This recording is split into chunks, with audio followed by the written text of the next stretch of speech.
নমস্কার, দেখছেন talk to Bangla. আমি অভিষেক রয়েছে আপনাদের সাথে। এই মুহূর্তে যে খবর নিয়ে উপস্থিত হয়েছি, বড় আপডেট উঠে আসছে। সুপ্রিম কোর্টের প্রধান বিচারপতি বি.আর. গাওয়াই, তার কাছ থেকে একটা মন্তব্য এসেছে এবং সেই মন্তব্যটা অবশ্যই তাৎপর্যপূর্ণ।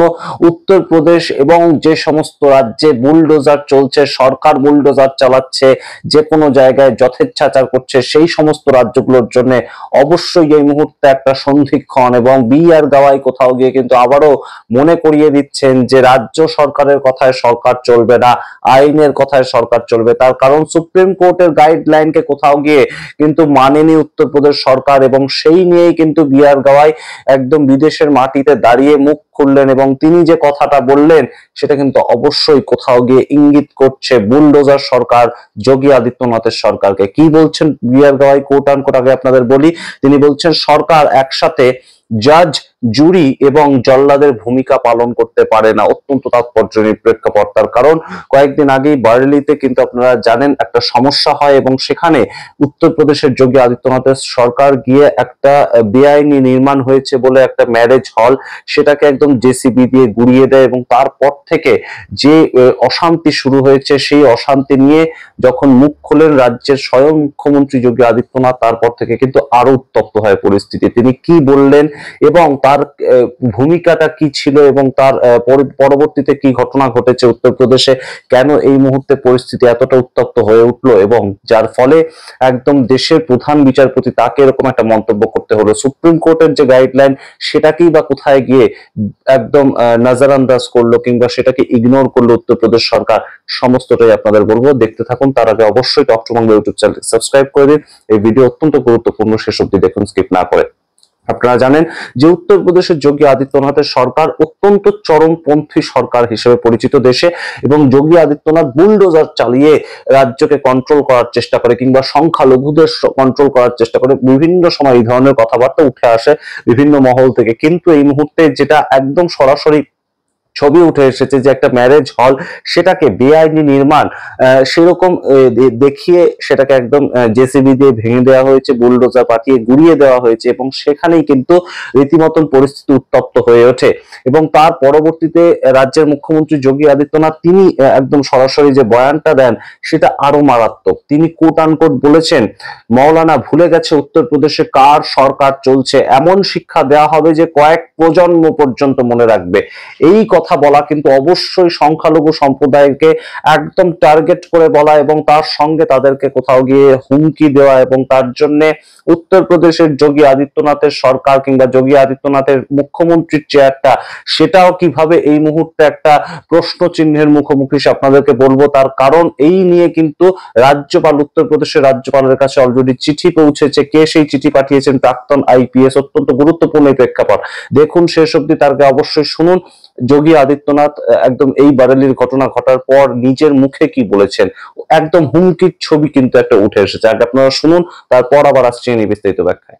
जो भी पर्व और त्योहारों में उपद्रव करेगा, उसको हम पहले से इस बारे में कह देंगे कि उसको बिना मांगे जहन्नुम में जाने का टिकट हम काट करके दिला देंगे। याद रखना होगा, वे जितना सोचते हैं उससे ज्यादा हमारी पहले से तैयारी रहती है, और जब भी दुस्साहस करेंगे ऐसे ही पिटोगे जैसे बरेली के अंदर पीटे गए हो। আপনারা শুনলেন উত্তরপ্রদেশের মুখ্যমন্ত্রী যোগী আদিত্যনাথ কি বলছেন, এবং কিভাবে তিনি একদম টার্গেট করে কোন একটি সম্প্রদায়কে একদম রীতিমতন হুমকি দিচ্ছেন। যে বক্তব্যটা তিনি রাখছেন যে পিটিয়ে যাওকে, এই কথাটা কিন্তু কোথাও গিয়ে একটা রাজনৈতিক নেতা যদি বলতেন, এতটা গুরুতর হয়তো হতো না।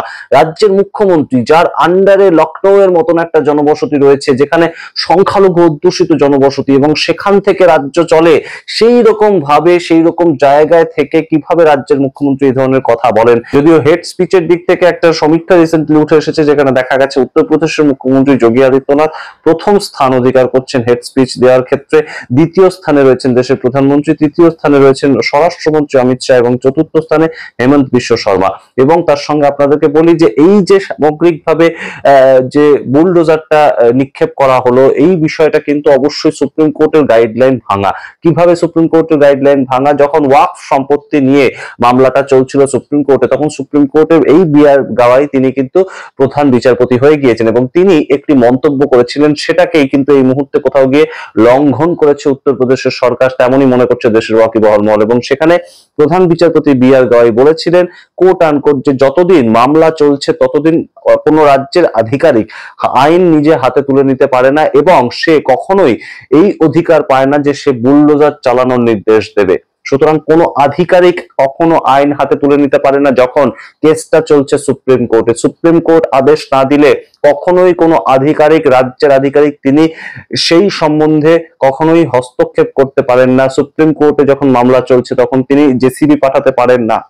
সেই ক্ষেত্রে কিভাবে জেসিবি বারেলিতে পাঠানো হলো, এই প্রশ্নটা কিন্তু উঠে এসেছে। এবং তার সঙ্গে যেটা খুব গুরুত্বপূর্ণ একটা বিষয়, সেটা একদম সরাসরি আপনারা দেখুন, আইনের দ্বারা সরকার চলবে, বুলডোজার দিয়ে সরকার চলবে না। এই মন্তব্য একদম দেশের সর্বোচ্চ ন্যায়ালয়ের প্রধান বিচারপতি তিনি করেছেন এবং বিআর গাওয়াই যে বক্তব্যগুলো রাখছেন সেগুলো কিন্তু একদম সরাসরি কোথাও গিয়ে টার্গেট করেই বোঝা যাচ্ছে যে ইঙ্গিতে তিনি বলতে চাইছেন যে এই মুহূর্তে উত্তরপ্রদেশে যেভাবে সরকার বুলডোজার চালাচ্ছে সেটা কখনোই সমর্থনযোগ্য নয়। এমনকি এই ঘটনাগুলোকে কিন্তু অবশ্যই সুপ্রিম কোর্ট যে নজর করছে, দেশের প্রধান বিচারপতি যদি এই কথা বলেন তাহলে সুপ্রিম কোর্ট যে বিষয়গুলোকে নিয়ে ভাবছে এবং সুপ্রিম কোর্ট লক্ষ্য রাখছে সেটা তো বোঝাই যাচ্ছে। এবং বিদেশের মাটিতে দাঁড়িয়ে আপনারা ভাবুন তো, এই কথা যদি রাহুল গান্ধী বলতেন তাহলে রাহুল গান্ধীকে কি বলা হতো? রাহুল গান্ধীকে অ্যান্টি ন্যাশনাল এই তকমাটাকে দিয়ে দেওয়া হতো না? এই প্রশ্ন অনেকেই তুলছেন এবং তার সঙ্গে এই মুহূর্তে অনেকেই বলছেন যে দেশের প্রধান বিচারপতি যখন এই কথা বলছেন তখন তাকে কি তকমা দেবে বিজেপি সরকার?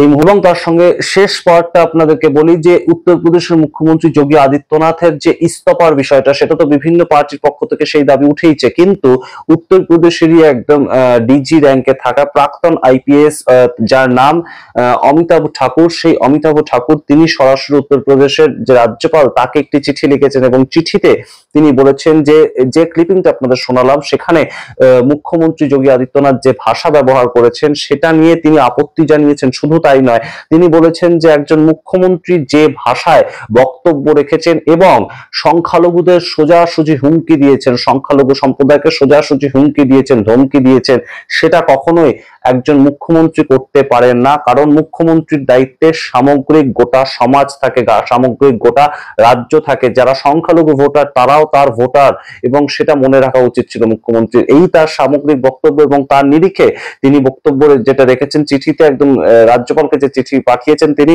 সেখানে তিনি লিখেছেন যে এর জন্য মুখ্যমন্ত্রী যোগী আদিত্যনাথকে তার পদ থেকে বরখাস্ত করা উচিত। এই কথা বলেছেন, বরখাস্ত করা উচিত রাজ্যের মুখ্যমন্ত্রীকে।